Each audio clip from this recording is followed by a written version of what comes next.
आज की क्लास के अंदर हम समझेंगे कि रैखिक जो समीकरण युग्म दे रखा है उनको हम प्रतिस्थापन विधि से कैसे सरल कर सकते हैं, वो समझेंगे।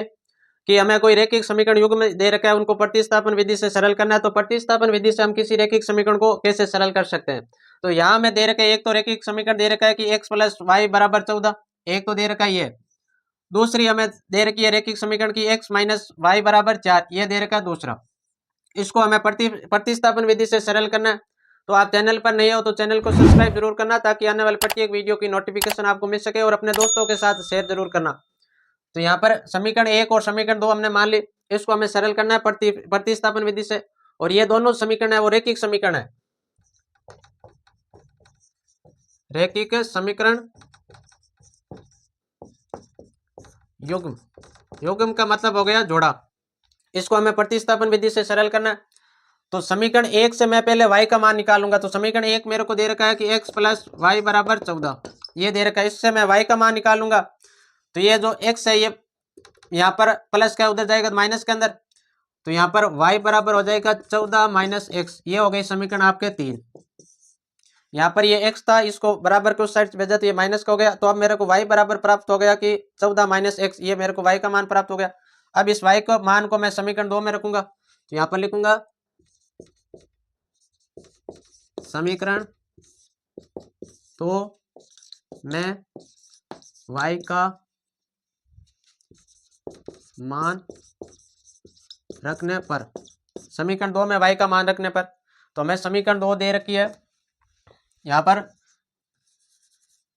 x माइनस वाई बराबर 4, ये समीकरण 2 दे रखा है। इस y की जगह मैं लिखूंगा 14 माइनस एक्स। तो यहाँ पर x, फिर ये माइनस का माइनस, इस y की जगह लिखना है मेरे को 14 माइनस एक्स। तो ये हो जाएगा 14 माइनस एक्स बराबर के अंदर 4।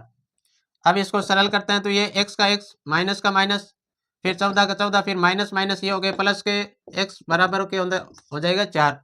फिर x और x ये हो गए आपके 2x, और यहाँ माइनस के 14 बराबर के अंदर 4। ये माइनस का 14 है, उधर जाएगा तो प्लस का हो जाएगा। तो यहाँ पर लिखेंगे 2x बराबर, ये 4 पहले से है और ये 14 और आ गए तो प्लस के हो गए 14। फिर ये हो गया 2x, और ये आपके हो गए 4 और 14 हो गए 18। अब x का मान निकालना है। तो x बराबर हो जाएगा, ये 2 गुणा के अंदर है, बराबर इस साइड आएगा, भाग के अंदर तो 18 बटे के अंदर आ जाएगा 2। 2 के पाटे से 18 गया 9 बार। तो x का मान मेरे को प्राप्त हो गया 9। x का मान आ गया 9। अब मैं x का मान समीकरण 1 या 2 में कहीं पर रख के और y का मान ज्ञात कर लूंगा। तो मैं x का मान समीकरण 1 में रखूंगा। तो यहाँ लिखूंगा x का मान समीकरण 1 में रखने पर, x का मान समीकरण 1 में रखने पर, तो समीकरण 1 हमें दे रखी है x प्लस वाई बराबर 14, और x की जगह लिखना है आपको 9। तो यहाँ लिख दूंगा 9 प्लस वाई बराबर 14। तो y बराबर हो जाएगा 14 माइनस के 9, ये प्लस के 9 थे बराबर उस साइड गए तो माइनस के 9। अब 14 में से 9 जाएंगे तो y का मान प्राप्त हो गया 5।